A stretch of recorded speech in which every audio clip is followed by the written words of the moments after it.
नमस्कार मेरे प्यारे दोस्तों। आज आपका एक बार फिर से बहुत बहुत स्वागत है। तो दोस्तों, हम लोग आज ज्योग्राफी चलेंगे। हमने जैसा कि आपको बताया था कि फिजिक्स एक टर्म चलेगा, एक टर्म ज्योग्राफी। ज्योग्राफी भी बहुत दिन हो गया दोस्तों। तो आज ज्योग्राफी में हमने आपको जो भूगोल की थी पिछली जानकारी हमने आपको दे दिया था। तो आज का पारी है पवन संचार, पवन ब्लोइंग ऑफ वाइंड्स, जो हवाओं का उत्पन्न होता है। समझ में आया? जो हवा उत्पन्न होती है, जो पवन उत्पन्न होता है, ये किस हिसाब से उत्पन्न होता है, कहाँ पे मंद गति रहेगी, किस जगह जो होती है, जैसे हमारी पृथ्वी है तो ध्रुवों पे क्या होगा, हाई प्रेशर होगा। मतलब प्रेशर मतलब समझ रहे हैं, दबाव। जैसे भैया आप जब ऊपर जाते हैं तो आपका ऑटोमेटिक हवा का दबाव कम होने लगता है। जैसे नीचे है ना, तो भैया यहाँ प्रेशर है, जैसे जैसे ऊपर आप जाते रहिएगा ना तो हवा का दबाव कम होते रहता है। कहीं फिर और ऊपर जाएगा टेम्परेचर भी कम होता है, ताप। तो ये हवा और ताप, जो टेम्परेचर है और जो वायु है, मतलब जो दबाव है, हवा और टेम्परेचर और जो दबाव है, प्रेशर, ये दोनों विपरीत में काम करेंगे। ये ध्यान दीजिएगा, जहां अगर टेम्परेचर रहेगा तो वहां प्रेशर कम रहेगा, जहां प्रेशर अधिक रहेगा वहां टेम्परेचर अधिक कम रहेगा। तो ये दोनों विपरीत अवस्था में काम करते हैं। जब आप इस शब्द को पहले इसमें हम हर चीज के शब्द को आपको समझा देते हैं कि कैसे इसमें फेरल ने एक नियम दिया था, कोरियोलिस बल क्या होता है, इस सब इसमें धीरे धीरे हम लोग चलेंगे। तो समझ में आया दोस्तों? तो पहले हम लोग धीरे धीरे हर चीज को समझते हुए स्टेप बाय स्टेप चलेंगे, इससे आपको भी सब चीजें समझ में आसानी से आ जाएंगी। समझ में? इसमें ही जानेगा व्यापारिक पौने, पछुआ पौने, ये सब कैसे चलती है, एक आसानी से आपको समझा देंगे, ये गारंटी अपनी है। समझ में आया भैया? जैसे कहते नहीं, बॉस कभी राग नहीं होता। समझ में? तो ये डॉन की राग, मतलब डॉन है, डॉन। समझ में आया भैया? तो इसमें क्या है, अब देखते हैं हम लोग पवन के बारे में। ज्योग्राफी में जिसे पवन संचार क्या होता है, इस सब के चीजें के बारे में हम लोग देखते हैं। समझ में आया भैया? अब ध्यान दीजिएगा दोस्तों, देखिए भैया, अब इसमें सबसे पहले आता है वायु। वायु किसे कहते हैं वो ध्यान दीजिएगा, वायु किसे कहते हैं इसके बारे में हम लोग जानकारी देते हैं। ध्यान दीजिएगा, ये सब पहले देखिए, जो ये शब्द है ना, हमने बोला कि इसको आप इसलिए दिखा रहे हैं कि पहले आप समझते चलिए इन सब चीजों को। समझ में आया भैया? तो वायु क्या होता है इसके बारे में ध्यान दीजिएगा। समझ में आया भैया? वायु के बारे में हम बताएंगे कि वायु क्या होता है।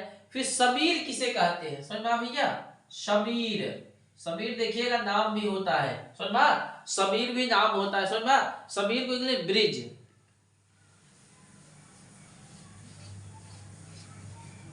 ब्रिज। समझ में भैया? समीर किसे कहते हैं। फिर पवन क्या होता है, पवन, पवन भी देखा करिएगा नाम आता है। समझ में? वाइंड, पवन किसे कहते हैं। फिर आता है भैया तूफान, तूफान भी नाम रहता है ना, हमारे गांव भैया एक है तूफान नाम। समझ में? STORM, storm. समझ में? तूफान के बाद आता है भैया चक्रवात। चक्रवात सबसे ज्यादा कहाँ आता है भैया भारत में? उड़ीसा में। समझ में भैया? उड़ीसा के लोग तो इतना हो गए, जैसे अपने यहाँ नहीं आती बारात आती है तो तैयारी करना, वैसे वहां चक्रवात में हमेशा समझिए तैयार ही रहते हैं। समझ में भैया?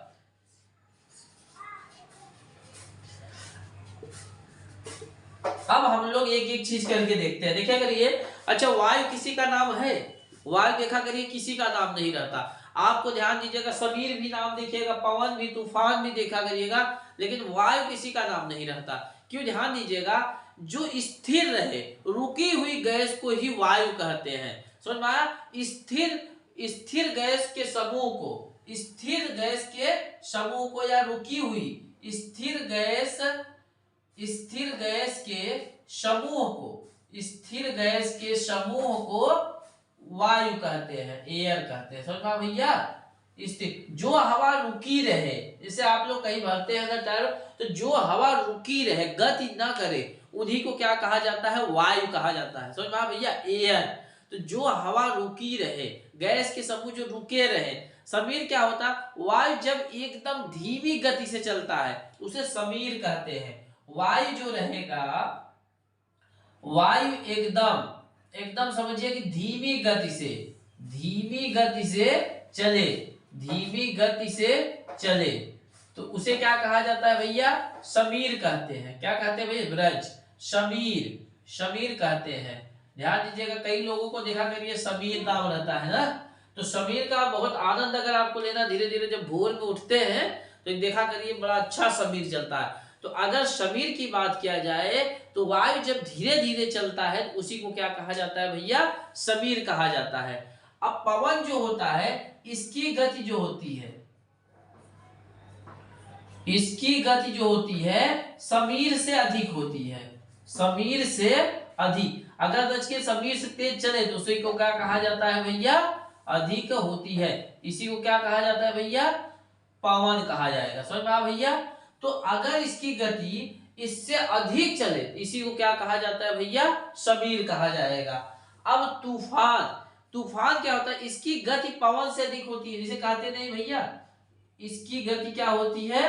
मतलब थोड़ी सी तेज होती है, इसकी गति पवन से अधिक होती है, पवन से। या भैया पवन कौन है?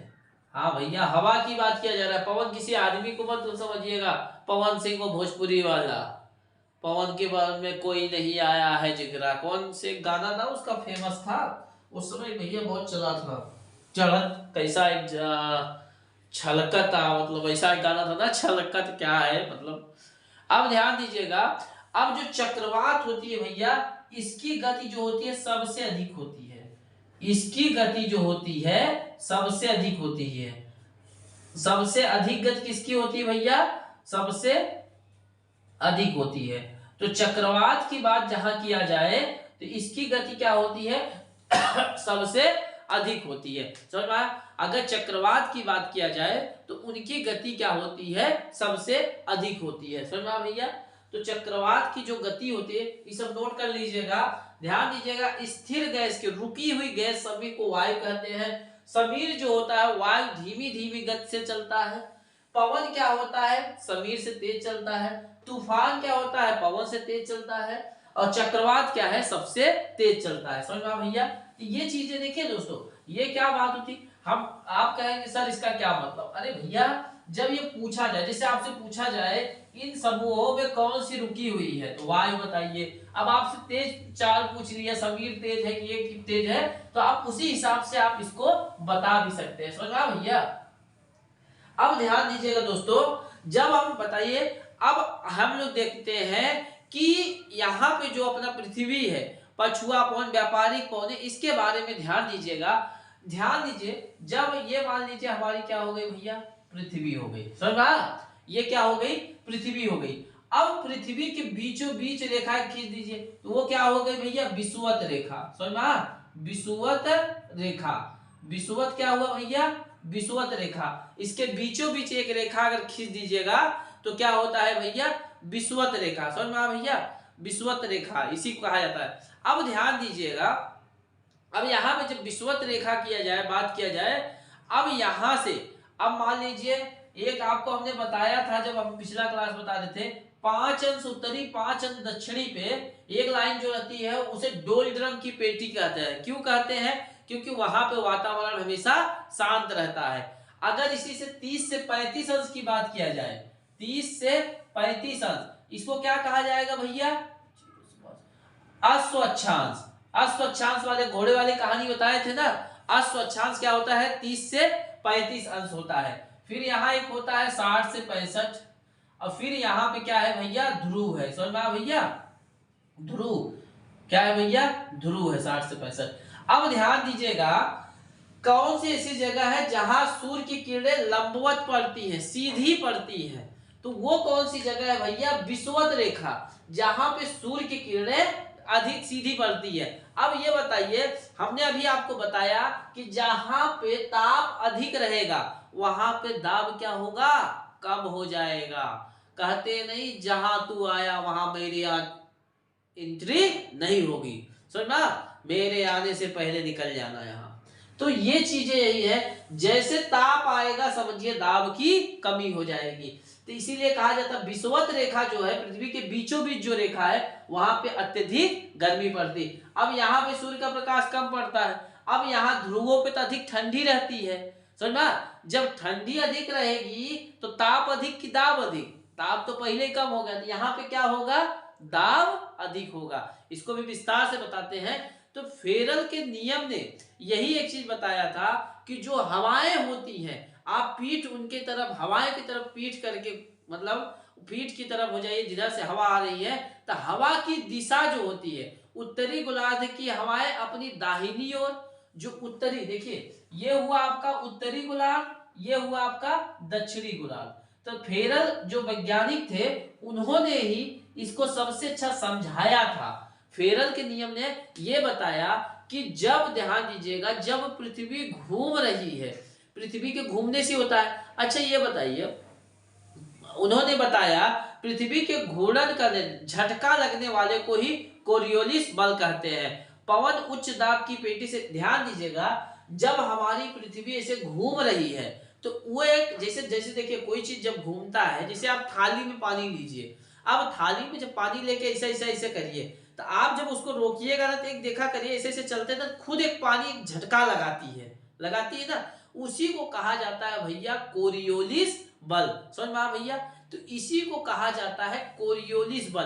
तो फेरल के जो नियम थे उन्होंने ही समझाया कि पृथ्वी जो झटका, इसी से पवनों का संचार होता है। जो पछुआ पवन बहते हैं पुरवैया चले, कहते नहीं, ये गाना है ना, जय पुरवैया, मतलब एक गाना है।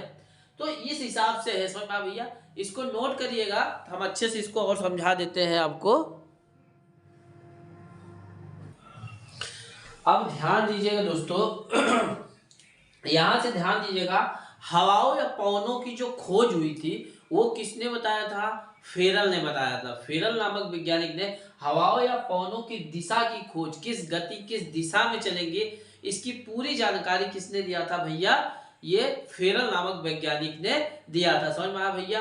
फेरल नामक वैज्ञानिक ने इस चीज को दिया था। अब थाली वाला सिस्टम आप जान गए, जब थाली में पानी लेके ऐसे ऐसे हिलाइए पूरा तरफ, तो जब घूमती है थाली लेके ऐसा घूमिएगा, ऑटोमेटिक आपको एक रियलाइज्ड होगा कि उनके अंदर एक बल लग रहा है। उसी बल को समझिए, जब पृथ्वी घूमती है तो पृथ्वी के घूर्णन, जब पृथ्वी घूमती है अपने अक्ष पे, तो घूर्णन, हमने आपको बताया था घूर्णन और परिक्रमण में क्या अंतर है भैया।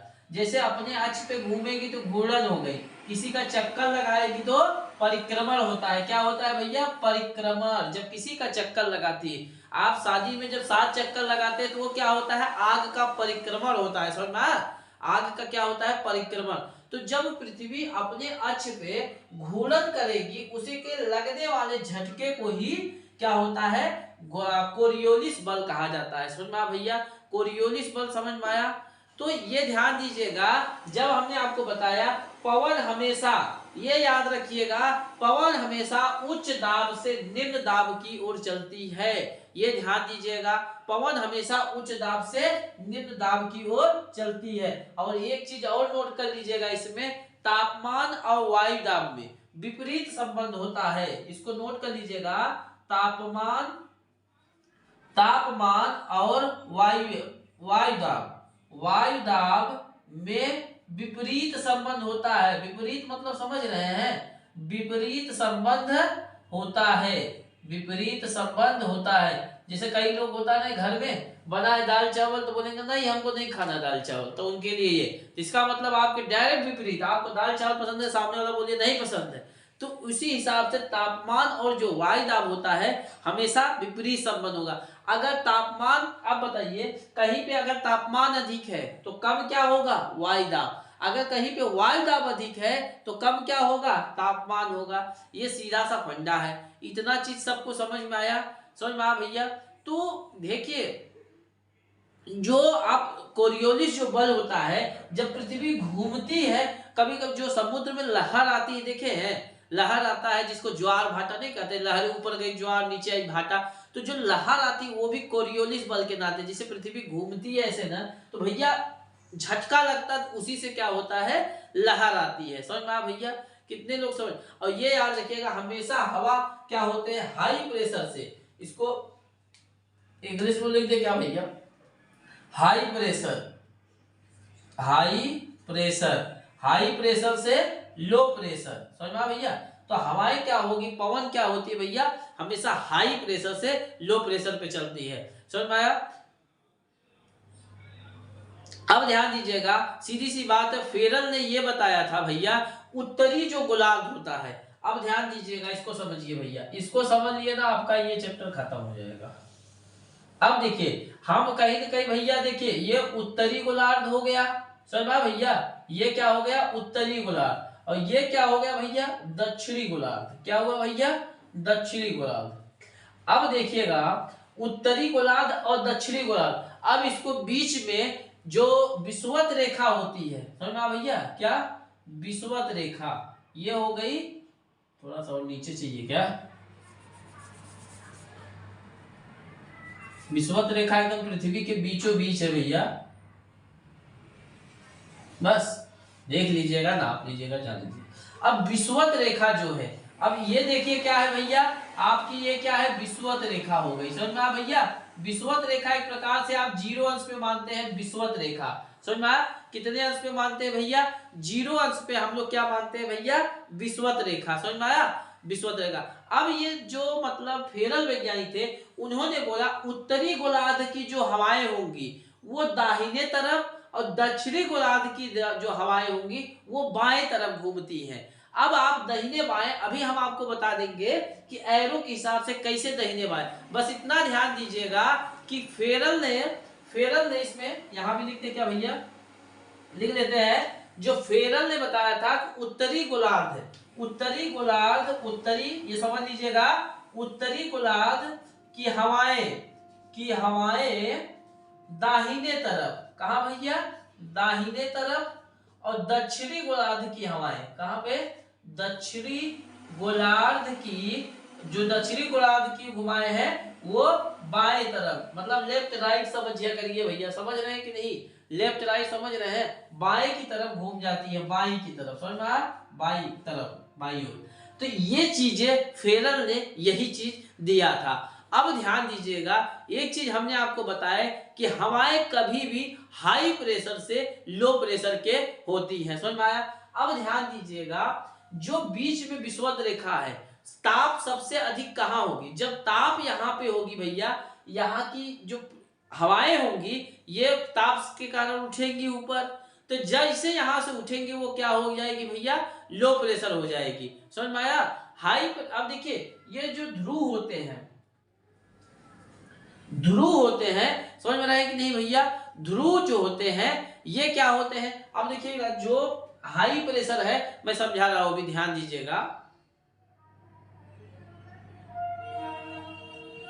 पवन हमेशा हाई प्रेशर से स्टार्ट होती है।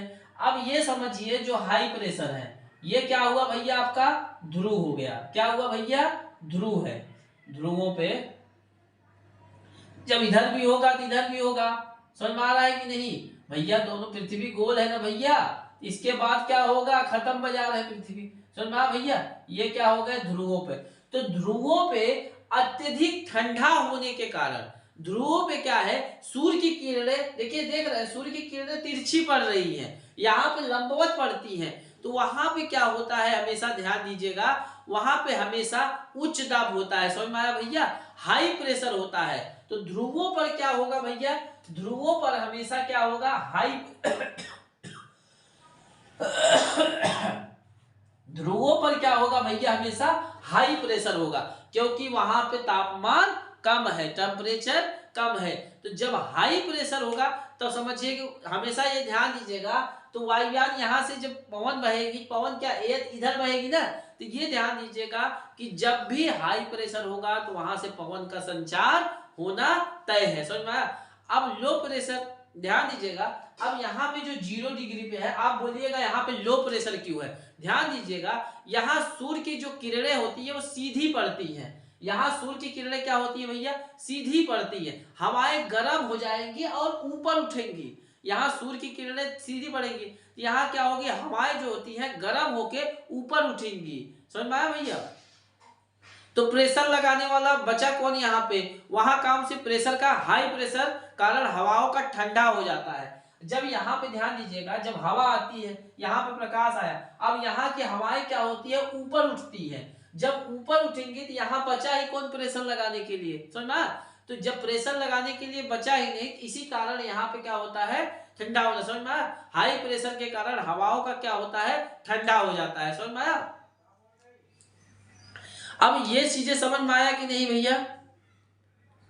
अब जब ये देखिए ध्यान दीजिएगा, जब यहां से हवा उड़ती है ना, जब हवा यहां से उठती है ऊपर, तो वो 30 से 35 डिग्री पे, 30 से 35 डिग्री पे, समझ में आ रहा है कि नहीं? तो वहां जाके टकराती है, कहां पे भैया, 30 से 35 पे, समझ में आ? 30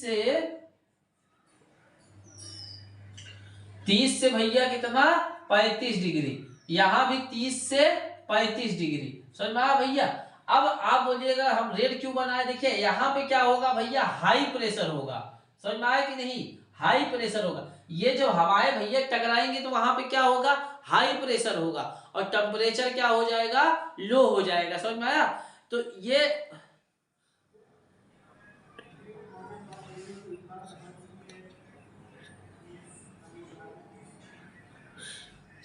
ध्यान दीजिएगा, अब यहां से जो टेम्परेचर है भैया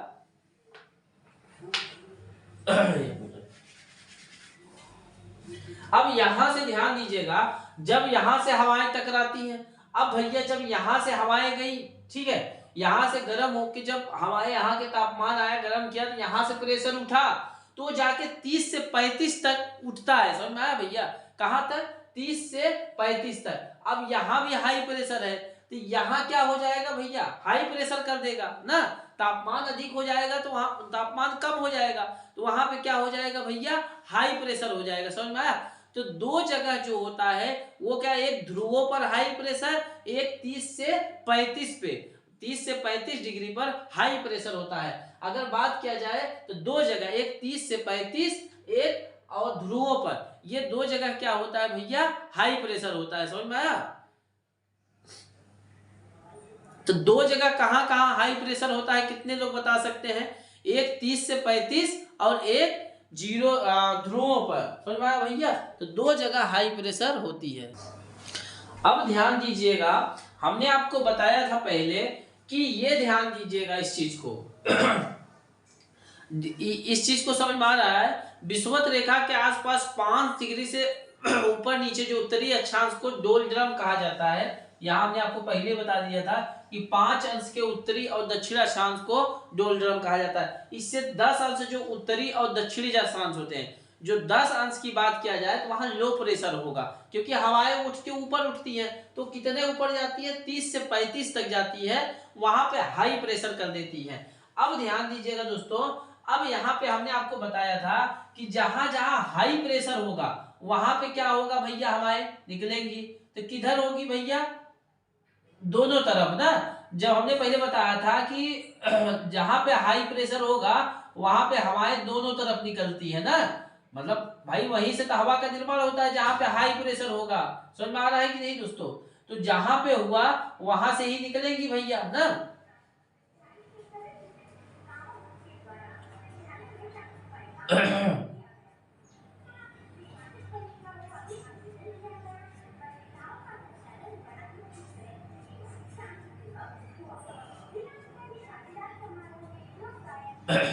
अब ध्यान दीजिएगा, यहां भी तो निकलेगा भैया, हाई प्रेशर से लो प्रेशर की तरफ जाती है ना हवाएं, अब यहां पे भी निकलेगा भैया, हाई प्रेशर है, समझ, उधर तो निकलेगा नहीं, पृथ्वी समाप्त हुआ। अब ध्यान दीजिएगा, जब यहां से हाई प्रेशर निकलेगा, यहां क्या हो जाएगा भैया, 60 अंश पे क्या हो जाएगा, लो प्रेशर हो जाएगा, क्या हो जाएगा भैया, 60 अंश पे यहाँ पे क्या हो जाएगा भैया, लो प्रेशर हो जाएगा, समझ में आया भैया? तो 60 अंश पे ये क्या हो जाएंगे, लो प्रेशर हो जाएंगे, समझ में आया भैया? ये क्या हो जाएंगे, लो प्रेशर हो जाएंगे, समझ में आ रहा है कि नहीं दोस्तों? तो लो प्रेशर हो जाएंगे। हाई प्रेशर ध्यान दीजिएगा, कभी भी अगर हाई प्रेशर, ये दोनों तरफ चलेगी, अगर हाई प्रेशर जहां रहेगा, उच्च दाब जहां रहेगा, वहां से हवाएं दोनों तरफ चलेंगी, समझ में आया? लो प्रेशर के कारण हवाएं गर्म होकर ऊपर उठ जाना, फिर उसके बाद जब यहाँ लो के नाते हवाएं जब ऊपर उठती हैं तो 30 से 35 पे गिरने लगती है, समझ में आया भैया? ये चीजें थी। अब हम जो है इसमें देखते हैं हवाओं की जो गति होती है किस हिसाब से मुड़ती है उसके बारे में हम लोग देखते हैं। अब ध्यान दीजिएगा जो हवाओं की गति होगी, जो फेरल ने नियम ये बताया था, इसको मिटाने दीजिए दोस्तों, ध्यान दीजिएगा फेरल ने बताया था कि जिधर से हवा चल रही है उधर पीठ की तरफ उठ खड़े हो जाइए और फिर उसके दाहिनी तरफ हमेशा हवा, और जो उत्तरी गोलार्ध की हवाएं हैं, देखिए फेरल ने यही बताया था कि जो उत्तरी गोलार्ध की हवाएं हैं, समझ में आ रहा है कि नहीं, जो फेरल ने यह बताया था उत्तरी गोलार्ध की हवाएं अपने दाहिनी ओर और दक्षिणी गोलार्ध की हवाएं अपने बाईं ओर मुड़ जाती हैं। तो यहाँ पे एक चीज ये ध्यान समझिएगा कि जब ये हवाएं चलती है तो हम इनका एरो देखते हैं, समझ में आया भैया, जो एरो देखते हैं, एरो जिधर घूमेगा, समझिए हवाएं क्या है एरो के हिसाब से हम अपना देखेंगे इस हिसाब से। देखिए यहाँ पे एरो किधर है, समझ में आ रहा है भैया, समझ में आ रहा है कि नहीं।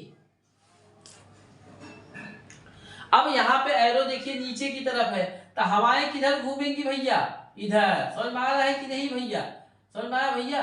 तो एरो की तरफ देखिए ध्यान दीजिएगा, जैसे ये हवाएं हैं तो एरो की तरफ से, समझ में आया, राइट साइड, समझ में आ रहा है, दाहिने साइड की तरफ घूमेंगी, समझ में आया भैया। तो इसका अगर ट्रिक देखिएगा तो ध्यान दीजिएगा, इसको समझिए, ये एक यस बता दीजिएगा, ये हो गया, समझ में आया भैया, ये हो गया राइट, समझ में आया, राइट मतलब समझ रहे हैं कि नहीं, ये लेफ्ट हो गया, समझ में आया भैया, ये क्या हो गया, लेफ्ट हो गया, ये 0 डिग्री समझिए, ये उत्तरी अक्षांश दक्षिणी। तो जब ये रहेगा उत्तरी गोलार्ध की हमेशा राइट साइड घूमेंगे, समझ में आ रहा है भैया। अब इसके बताइए किधर घूमेंगे, जिधर एरो है इस तरफ हवाएं घूमेंगी कि नहीं, बताइए भैया, इधर घूमेंगी कि नहीं। अब ये बताइए 30 से 35 अंश पे किधर घूमेंगी, इधर, एकदम सही, समझ में आ रहा है भैया। तो ये हवाएं जो है इसी हिसाब से, इसका इधर, समझ में आ रहा है भैया। तो ये हवाएं जो है अपने अक्ष पे घूमती है, समझ में, इसका इधर, इसका इधर, समझ में आ भैया, ये होती है हवाएं, समझ में आ भैया। इसी हिसाब से जो है वो हवा, अब इन्हीं के अनुसार जो होती है पवन के प्रकार माने जाते हैं, कैसा, व्यापारिक पवने, पछुआ पवने, फिर मानसून, ये समीर, ये क्या होते हैं इसके बारे में हम लोग जानकारी देते हैं। अब ध्यान दीजिएगा दोस्तों, यहाँ पे जिस हिसाब से नाम दिए गए हैं, जैसे व्यापारिक पवने हैं, व्यापारिक पवनों की बात किया जाए, यह दोनों गोलार्धों में उच्च दाब 30 से 35 अंश विषुवत रेखा निम्न दाब की ओर चलती है।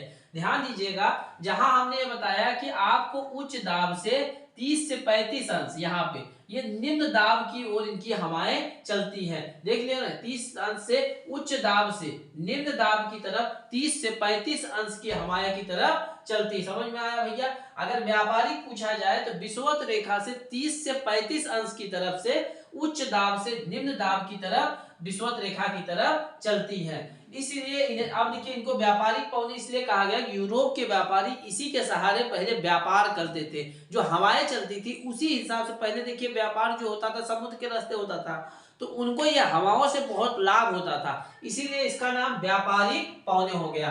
अगर आपसे पूछा जाए कितने अंश पे, तो 30 से 35।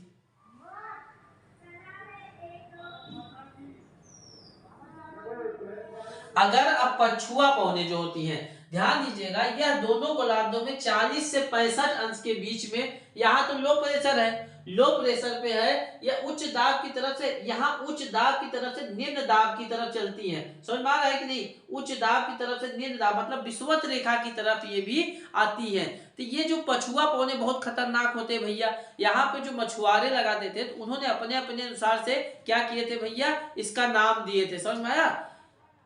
ये समझिए उत्तरी गोलार्ध की अपेक्षा दक्षिणी गोलार्ध में ये अधिक होता है, समझ में आया, इसका पवनों का प्रभाव दक्षिणी गोलार्ध में थोड़ा अधिक हो जाता है। सबसे ज्यादा विकास इसका 40 से 65 अंश के बीच में होता है। इसका नाम ध्यान दीजिएगा, नामकरण जो था 40 अंश पर, अगर इसको 40 अंश पर देखिएगा गर्जता चालीसा बोला जाता है, 40 डिग्री पर गर्जता चालीसा, गर्जता चालीसा, तो 40 अंश पे, अगर 40 अंश की बात किया जाए तो इसको क्या बोला जाए, गरजता चालीसा। अगर 50 अंश पे बात किया जाए, ध्यान दीजिएगा, 50 डिग्री की बात किया जाएगा तो भयंकर पचासा, भयंकर पचासा। तो ये सब नाम दिया गया था भैया, ये कोई वो नहीं है। 60 अंश पर चीखता साठा, 60 अंश पर चीखता, चीखता साठा। ये सब देखिए मछुआरे जब करते थे तो अपने अनुसार नाम दिया गया। अब वही चीज इसमें ज्योग्राफी में भी चला गया, चीखता साठा। तो ये चीजें देखिए भैया, जो पछुआ पौने होते हैं ये बहुत खतरनाक होते हैं, ये बहुत ज्यादा मतलब उतापात मचाते हैं, समझ में आ भैया। तो जो व्यापार सबसे ज्यादा खतरनाक कौन से होते हैं दोस्तों, तो पछुआ पौन जो होते हैं सबसे ज्यादा खतरनाक होते हैं। अगर सबसे ज्यादा खतरनाक की बात किया जाए तो कौन से पौन भैया, पछुआ पौन, समझ में आया। व्यापारिक पौन कितने अंश पे है भैया, 30 से 35 अंश। अब ध्यान दीजिएगा, ध्रुवी, ध्रुवी या ध्रुवी पवन है ना, ध्रुवी। अब ध्यान दीजिएगा, ध्रुवी क्या है, ध्रुवी पवन ना। अब ध्यान दीजिएगा, ये ध्रुवी पवन देखिए कहाँ होगा, यहाँ पे होगा, नीचे होगा, ये ध्रुवों पे जो चल रहे, यह ध्रुवी जो है उपध्रुवों से निम्न दाब की पेटी की ओर। अब यहाँ तो हाई प्रेशर ही है, तो ये क्या करेंगे, लो प्रेशर की तरफ चलेंगी। तो ये क्या है, यह निम्न दाब पेटी की तरफ से, यह उच्च दाब, उच्च दाब से निम्न दाब की तरफ, समझ में आ भैया, निम्न दाब की तरफ चलती है, दाब की तरफ चलती है, चलती है, समझ में। उच्च दाब की तरफ से निम्न दाब के, यहाँ व्यापारिक पौने समानता रखती है। उत्तरी गोलार्ध में इन, अच्छा यहाँ पौनों का तापमान क्या होगा बताइए, यहाँ तापमान क्या होगा, कितने लोग बता सकते हैं भैया, यहाँ तापमान क्या होगा, कम होगा। तापमान क्या होगा भैया, ध्रुवों पे तापमान कम होगा, समझ में आया। तापमान कम होने के कारण जलवाष्प धारण करने की क्षमता होती है। तापमान कम होने के कारण उसमें क्या होता है, वायु में जलवाष्प भी आ जाता है, समझ में आया। तो ये चीजें थी, समझ में आया भैया। ये तो ये चीजें आपको हम आज समझा दिए, समझ में आया भैया। तो एक प्रकार से इतना चीजें समझ में आई कि नहीं दोस्तों। अच्छा, अगर मान लीजिए आपको ये देखिए एक बना दिया जाए, आपको मान लीजिए परीक्षा में ये 0 अंश हो गया, समझ में आ भैया।